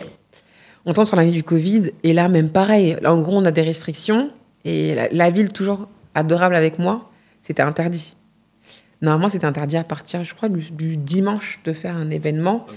Et en gros, notre élection, c'était de samedi jusqu'à un peu minuit. Oui, c'était un peu ric-rac. Mais le maire a insisté, il a géré, il a fait une demande. Le maire, vraiment, il a géré faire une demande auprès de la préfecture pour qu'on ait une autorisation spéciale pour faire l'événement. Donc, on a une autorisation pour faire l'événement, en sachant qu'on avait le droit de mettre une place sur 2. Donc, on était sur une salle de 1000 personnes, donc on ne pouvait remplir que 500 personnes. Et en fait, ma soeur, elle me dit, Balbina, les 500 personnes, elles sont rentrées, mais c'est fou, il y a des gens encore dehors. Je me dis, mais c'est pas possible. Pourtant, on n'avait vendu que 500 billets. Hein. Mais en fait, les gens venaient pour essayer de voir s'ils ne peuvent pas prendre des places devant. Donc là, à ce moment-là, on se dit, ouais, en fait, on a créé un truc. On veut perdurer. Donc on se dit, on fait une 3e édition, on change de salle. Là, on bascule à Courbevoie. On passe sur une salle à 1500. On est à 1300, je crois. On ne remplit pas la salle full. Mais on remplit à 1300, donc trop bien. On a gagné 300 personnes de plus habituellement. À ce moment-là, je me dis, j'ai envie de taper l'international. Ma Miss, elle est élue, c'est bien, elle fait le tour. Bon, les 2 premières Miss, elles ont fait un voyage humanitaire. On est un côté associatif. Donc moi, le but, c'est que vous représentez l'association. On est là pour une cause précise. On parle des enfants handicapés. On travaille avec un organisme au Togo. On a des sociologues au Togo. On a des spécialistes au Togo. On est sur un vrai projet. Je ne suis pas sur une élection où on se fait de l'argent. Miss Togo, c'est mes finances. Les gens, à chaque fois que je dis ça, ils sont choqués. Tu finances tes fonds propres. Moi-même, j'épargne. Moi-même, tous les mois, et j'ai fait l'élection. Est-ce que là, en fait, il y a un appel quand même à des sponsors et tout? On le fait, tu vois, mais après, les gens, ils ont du mal à donner de l'argent liquide. Ils vont donner peut-être, oui, si vous voulez, je peux vous donner des tenues pour les filles. Okay. Ça aide, hein. Je crache pas du tout dessus, tu vois. Mais c'est vrai que quand on fait un business plan, on a un AG, c'est totalement ouvert. Si tu me demandes mon livre des comptes, je peux le publier normal. Tu peux même aller taper sur le site de Miss Togo France Diaspora, il l'est. Tu as le livre des comptes des dépenses qui ont été faites. Quand tu vois, il y a écrit sous injecté par Balbina, limite équivaut un peu à l'événement en soi, tu vois. Moi, ma mère, ma sœur. 3. Je le fais, pourquoi ? Parce que pour moi, je sais qu'à un moment donné, ça tapera peut-être il faut débuter quelque part, tu vois. C'est l'investissement. Quand tu investis dans un produit, les premières années, ça n'investit pas beaucoup. Et au fur et à mesure, ça investit. Et comme je t'ai dit, moi, je me bats pour ma cause des enfants handicapés. Donc, en vrai, je me dis, Balbina, tu sais quoi ? Si tu perds, allez, je sais pas moi, on va dire, l'élection, elle est à 20 000 euros. Si tu perds au moins 10 000 euros, mais au moins, tu ferais la promotion de ton association. Dieu agira derrière. Je le vois comme ça. Okay. Tu vois, ça va devenir rentable. Dieu va agir aussi. Tu vois, je me dis, au moins, je communique dessus. Les gens savent. Ça nous permet les filles, elles permettent après d'aller au Togo, de découvrir leur culture. Elles, les 2. En fait, ce qu'on fait, c'est que vu que c'est pas, j'ai pas d'organisme, j'ai pas d'agence de voyage, j'ai pas de sponsor à ce niveau-là. En gros, c'est 2 Miss par 2 Miss qui vont faire le voyage humanitaire ensemble. Donc, en gros, la Miss de la première année et la deuxième année, elles l'ont fait ensemble, exactement. Comme ça permet de faire un gros package. C'est plus simple. Plus allégeant pour moi financièrement. Tu vois. Il y a une nouvelle édition, du coup, il y aura une nouvelle édition cette année. Il y a une nouvelle édition cette année. Le casting, il est clos, là. Le casting, il est clos. Ok. 73 candidatures. Quand, du coup enfin, oui, je peux le dire, c'est le 9 février. Le 9 février, là, on fait le casting. Ok. D'accord. On m'attend 60. Non, mais l'édition, l'édition octobre. Toujours octobre 2025. Okay. Toujours octobre 2025. On garde ça, première semaine des vacances d'octobre. C'est ancré dans nos têtes. C'est comme ça, en fait, tu sais, les gens, ils l'ont. Première semaine d'octobre. Il faut venir. Hein. Oui. C'est pour la bonne cause. En soi, moi, c'est ce que je dis. Ouais. C'est que mon élection, en soi, certes, elle met en valeur la culture togolaise. Ouais. Mais j'essaye de toucher tout autre public. Franchement, on se rend compte que dans l'élection, c'est même pas sûr qu'il y ait plus de la moitié qui sont togolais. Hein, parce qu'on essaye d'élargir, tu vois. Ouais. On essaye de jongler avec les thématiques de chaque année. La première année, on a fait un peu un thème « Il était une fois », où en fait chaque tableau était compté par une vraie conteuse qui est venue. La deuxième année, on a tourné autour du voyage. On a fait... Les filles, elles ont défilé dans... On a eu le... Incroyable. On a eu le Moulin Rouge qui nous a donné des tenues du carnaval de Brésil. Donc, elles ont porté vraiment des vraies tenues du carnaval. Tu vois, tout le monde veut... Du côté associatif, tout le monde veut aussi donner du sien et y mettre un peu, tu vois. Donc, ça fait briller le Togo. Trop bien. mais surtout, ça fait briller l'association. Tu vois, les gens, ils donnent, ils font des dons. Nous, chaque année, on fait des appels de dons. On envoie des conteneurs de vêtements, de lunettes, parce qu'on s'occupe aussi des albinos, qui ne sont pas handicapés. Je tiens à préciser, être albinos, ce n'est pas un handicap. Ils ne sont pas considérés comme handicapés, ils ont juste une pigmentation. Exactement, beaucoup plus. Exactement. Tu vois, donc c'est pas un handicap en tant que soi. Ils peuvent vivre, ils ont juste besoin d'un peu plus d'attention. Donc tu vois, on fait venir des lunettes des vues de soleil, des crèmes autobronzantes qui sont spécifiques à leur peau. Ils ont juste besoin d'un peu plus d'attention, tu vois. Donc c'est à ce niveau-là. Ok. Bah, je pense qu'on a fait quand même pas mal le tour. Il y a juste 2 petits trucs. Bon, dis-moi. On a un rituel déjà en fin d'épisode qu'on fait. Mais bien avant, je sais pas, dernièrement, en fait, tu as beaucoup buzzé sur le réseau parce que tu t'es mariée. Yes. C'est vrai. Et enfin, comment c'est arrivé en fait de buzzer autant en fait À cause d'un mariage, déjà je me suis mariée effectivement cet été avec mon mari que j'ai rencontré à un mariage, c'est très drôle. Et en fait, je pense que les Togolais sont contents aussi quand une Miss se marie. Ouais. Tu vois, il n'y a pas eu beaucoup de Miss qui se sont mariées comme ça, ou en tout cas où ça a été vu publiquement. Donc, je sais pas si c'était tellement heureux qu'ils ont partagé les images avant moi, mais avant moi-même. Mais voilà, donc mariée depuis 2 ans. Okay. Enfin 2 ans. Depuis 2 ans que je suis avec mon mari, on s'est mariés. On s'est mariés à nos 2 ans. Ça faisait 2 ans qu'on se connaissait, on s'est mariés 2 ans plus tard. D'accord. Et autre chose aussi, je crois un peu plus personnel, tu t'es convertie. Ouais. Enfin, tu revendiques plus ta foi chrétienne et tout ça sur les réseaux. Comment c'est arrivé ça? Mon mari. Ah, d'accord. Okay. Mon mari, c'est... Tu sais, je pense qu'à un moment donné, Dieu, il t'appelle. Il t'attend à un moment donné, mais à un moment donné de ta vie, il va t'appeler pour te dire « Eh oh, je suis là ». Et en fait, moi, mon mari, ça a été un de mes éléments qui m'a vraiment rapproché de Dieu. Pourquoi? Parce que lui, du coup, il est très ancré dans sa voie chrétienne. Il s'est baptisé il y a, je crois, 5-6 ans. Désolé, mon mari, je ne sais pas si c'est 5 ou 6 ans, tu me pardonneras. Mais il s'est baptisé, ça fait un moment. Et du coup, lui, il avait sa vie ancrée à Christ. Et en fait, quand j'ai rencontré mon mari, je lui parlais avec lui et je lui dis « Oui, mais qu'est-ce que tu veux chez une femme et tout ?» Et il me dit « Je veux une femme en Christ. » Moi, je veux pas de femme. Tu sais, il y avait beaucoup de filles. On était dans un chill à Abidjan, donc il aurait pu. Grand, métis et tout. Il me dit « Je veux une femme chrétienne. » Et je réponds oh, « J'aurais trop voulu avoir un mari comme toi. » 2 ans plus tard, on se marie. Déjà incroyable. Et le truc, c'est que sa foi, elle m'a percutée. Je me suis dit « Mais comment on peut être jeune ?» dedans, enfin tu vois, je trouve pas qu'il est décalé, tu sais, j'avais une notion un peu de la foi chrétienne très... Ouais, je vois ce que tu veux dire, renfermée. Exactement, ouais. Tu vois, tu pouvais pas vivre, pas d'amis chrétiens, tu vois, je me dis non, moi... En fait, limite, je voulais être chrétienne quand j'allais, après avoir des enfants, tu vois. Et non, lui, il m'a tout de suite aidée à ce niveau-là, et du coup, ça fait que j'ai vite reconnecté avec lui. À ce moment-là, ça s'est croisé, et je pense que Dieu l'a vraiment mis dans ma vie pour me rappeler à lui. Ça m'a servi. Du coup, je me suis fait baptiser en mars 2022. Gloire à Dieu. Gloire à Dieu.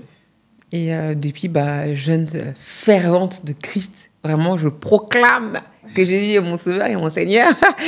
Et non, je pense que honnêtement, je suis contente aussi de véhiculer cette image-là d'une jeune fille qui a vécu tout ce que j'ai vécu et qui, aujourd'hui, affirme que c'est grâce à Christ que j'ai vécu ça. Tu vois, tout mon parcours que je t'ai rappelé là, même les personnes vous qui nous écoutez, écoutez un peu tout ce que j'ai vécu. Et si vous ne voyez pas la main de Dieu dedans, c'est qu'il y a un problème. Il a toujours été là en vrai. Donc, c'est juste que j'ai accepté. Il t'attendait juste, en fait. Voilà. C'est juste que j'ai accepté, tout simplement. Okay. On est presque à la fin, comme j'avais dit. Du coup, ce qu'on a, nous, en fait, c'est que le précédent invité te pose une question. Tu réponds et tu poses une question au suivant. Et donc, la question qu'il y a pour toi, c'est quel est le produit que tu aimes le plus, mais tu aimerais améliorer, enfin, si tu dois proposer des actes d'amélioration, 1 ou 2 en tout cas. Le produit que j'aime le plus, à l'heure actuelle, un produit. Ouais. J'aime Instagram. Ok. J'aime Instagram, donc du coup, une application. J'aime Instagram parce que il est porteur de beaucoup de choses. Quand il est utilisé à bon escient, tu vois, là, notamment tout ce qui est partage de foi et autres, c'est assez intéressant. Ouais. tu peux voir un peu ce qui se passe ailleurs. Moi, ça m'impacte de voir comment Dieu touche partout, toutes les villes, le monde entier et tout, tu vois. Donc, les réseaux sociaux ont une bonne portée aussi. Et s'il faut améliorer. Et mon axe d'amélioration d'Instagram, ce serait l'algorithme. Okay. Je trouve qu'en fait, l'algorithme, aujourd'hui, il te pousse à consommer des choses qui ne sont pas forcément utiles pour toi. Okay. Tu vois. Et c'est pas aussi en fonction de ce que tu visites. Sauf que justement, moi, là où j'aurais aimé, et je sais pas s'il y a quelqu'un, un développeur d'Instagram qui m'attend, c'est qu'en fait, si tu likes, je sais pas moi, une pomme sur Instagram, il suffit que tu likes une fois ou que tu regardes une vidéo d'une pomme, t'as que des pommes qui sortent, tu vois. Okay. J'aurais aimé que l'algorithme y réfléchisse un peu plus intelligemment, surtout avec l'ère de l'IA. Il est censé comprendre peut-être que si je like une pomme, aujourd'hui, c'est parce que j'en veux plein de... Enfin, c'est pas parce que je veux que ça dans mon actu. L'algorithme d'Instagram, il aurait été un peu plus pertinent pour moi s'il voit qu'à plusieurs reprises, tu t'intéresses à ces choses-là, tu vois. S'il voit que, par exemple... C'est ça que c'est répété, c'est en ce moment... Que là, tu me le sors dans mon algorithme parce que tu te dis, je réponds à ton besoin, tu vois. Ouais. Mais là, limite, il me procure un besoin même avant que... Tu vois. Okay. Tu regardes une vidéo, elle apparaît, je sais pas, au moment où je me mariais, une vidéo de mariage, mais tout mon feed était que du mariage, tu vois. Ouais. Or que là, ça tombe bien.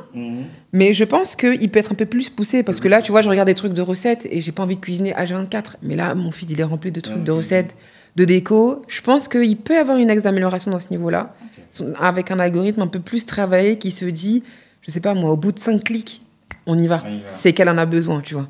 Pas au bout d'un ou même un temps de visionnage de vidéos parce que des fois, tu tombes sur des vidéos, tu regardes à peine, ça t'intéresse pas.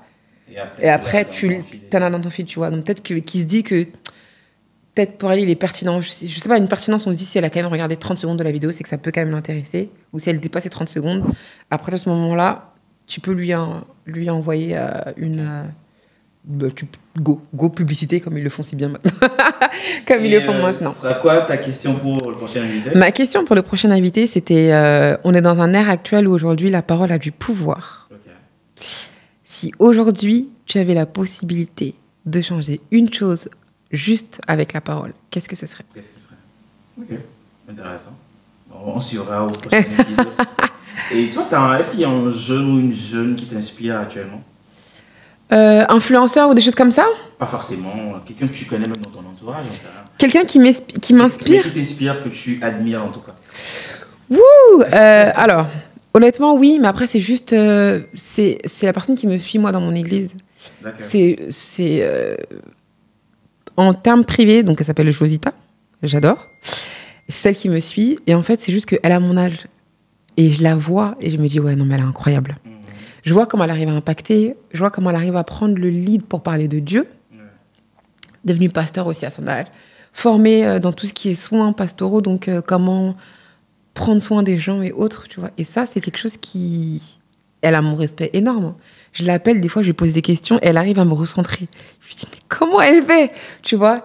Et c'est pas mon idole, hein, mais c'est une femme que je respecte beaucoup. Oui, c'est ça, enfin, que j'admire énormément.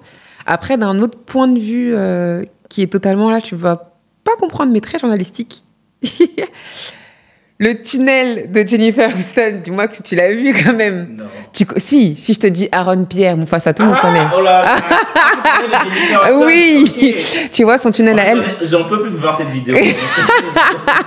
Non, mais c'est pas ça. C'est juste que tu vois, elle a créé un truc incroyable. Je suis d'accord. Incroyable. Ouais. Elle a vraiment créé un truc qui est incroyable. Et tu vois, c'est juste une idée et au final, ça marche. Et limite, on oublie même qu'elle vient faire une interview derrière, tu vois. J'aime bien son contexte. Le concept, c'est ça. Le concept de son émission. Ouais. J'aime bien les gens qu'elle invite aussi, je trouve ça assez pertinent. J'aime bien le mix de culture. Tu vois, autant d'asiates que de blacks, que de... Tu vois, j'aime ce qu'elle fait. Okay. Donc, journalistiquement parlant, ce serait ça. Après, chef de projet événementiel, bien sûr... ce serait d'aller organiser des JO, tu vois, des gros Jerprod, ouais. On te souhaite. En tout cas, merci à toi. Merci à toi aussi, Patrick. C'était très intéressant. J'espère que j'ai pu répondre à tes questions. Non, mais c'était vraiment très intéressant. Je t'ai découvert sur un autre angle aussi. Et tout, voilà, tu t'es lâché, hein. Ouais, j'ai donné des exclus. Voilà, donc merci à toi et on te souhaite le meilleur. Ah bah merci, toi aussi. Si tu veux qu'on te souhaite quelque chose particulièrement, actuellement, Je sais pas, tu travailles sur un projet, j'en sais rien. Je travaille sur un projet actuellement qui est très secret. Okay, et qui sortira bientôt. Bah, ça va marcher. Oui. Ça va marcher. Oui, ça va marcher. Merci. En tout cas, merci à vous. Toi, oui. je te souhaite, franchement, je te souhaite, tu sais, on se dit, il faut donner des petits objectifs. D'accord. Et je te souhaite de passer la barre des 100 000 vues. Ah là là, mais tu me mets la pression. Et je suis sûre que tu le feras. Et je te promets, à ce moment-là, moi-même, je viendrai faire un post sur Instagram pour dire je l'avais dit. En tout cas, si ça arrive, je t'écrirai.